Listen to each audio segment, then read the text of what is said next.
Hi everyone, I'm Nathan Yong of Furniture Design Singapore.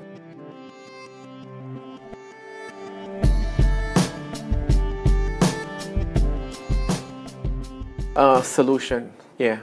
It's always have to a solution for. It might sound pretty dry and boring, but it's what design work is all about.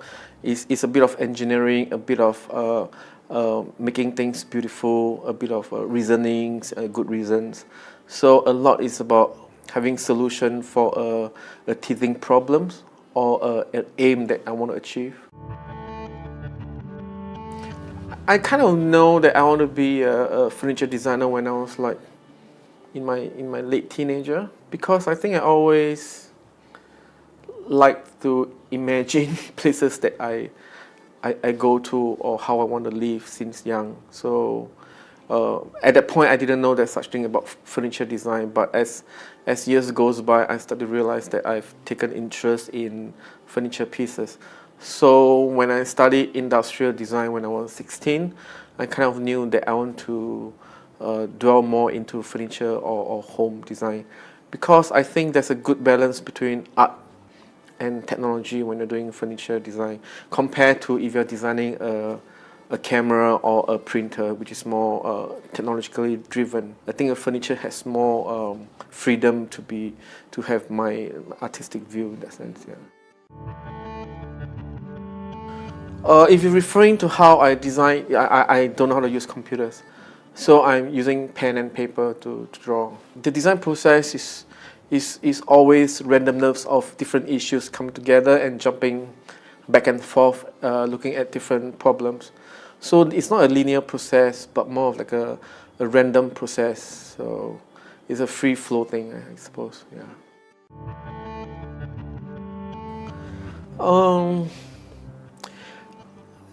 Unless there's a new materials that is being invented, unless there's a new way of producing furniture, I don't see there's a need for using a lot more complex technology to do a furniture design. There's just no need, because nothing has changed.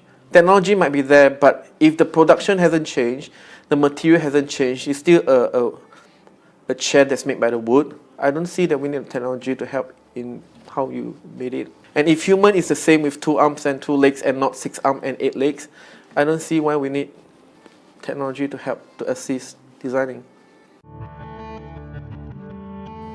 I think the good thing about it is that there's a lot more freedom when you don't have a step-by-step problem-solving kind of a process, because it opens up your brains, opens up lots of ideas for random processing and checking, and then you find the best solutions and ways. Having said that, that means there's more freedom in terms of you're giving creativity more freedom. But the bad thing is that sometimes it's very hard to explain to, let's say, marketing people or customer how you come about, because a lot of things are intuitive, that just comes inside of you that you don't know why, or you're going to explain how you get it. But when you need to communicate to people who needs to understand, it's kind of difficult to explain that process.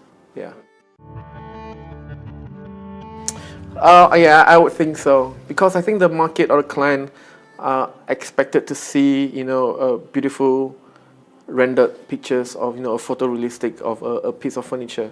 But during my time, it wasn't that way. It's more of the idea behind your design. So if you are able to sketch in a pen and paper and able to tell the story, then it's fine. But nowadays they need more presentations and communication to explain your work, and that you need kind of computer aiding kind of software to draw and all that. So I would say that I think it might be more difficult, but again, it's not impossible.